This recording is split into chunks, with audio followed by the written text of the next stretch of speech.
गौसे आजम खुतबा दे रहे थे, तकरीर कर रहे थे, अचानक हाथ आगे बढ़ाया तो यहां तक हाथ भीग गया गौसे आजम। हाँ हाँ खोल के देखे, खोल के बात कर रहा हूं, हाथ यहां तक भीग गया। मुरीद कहते हमने पूछा हुजूर पानी भी कोई नहीं, हाथ भीग गया। मैं चुप करके सबक पढ़ो, शागिर्दों को पढ़ा रहे, चुप करके सबक पढ़ो। थोड़ी देर गुजरी, चंद घंटे तो एक काफला आ गया, सारे लोग पानी में भीगे हुए। हुजूर गौसे आजम के सामने खड़े हुए, कहा हुजूर आपने बड़ी करम नवाजी फरमाई, बड़ी करम नवाजी। वो शागिर्द कहने लगे हुआ क्या?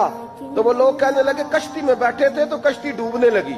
हमने कहा या शेख अब्दुल कादिर जिलानी, खुदा के फजल से हम पर है साया गौसे आजम का, हमें दोनों जहां में है सहारा गौसे आजम का। कहते हैं हुजूर गौसे आजम ने वहां बैठे हाथ लगाया और डूबती कश्ती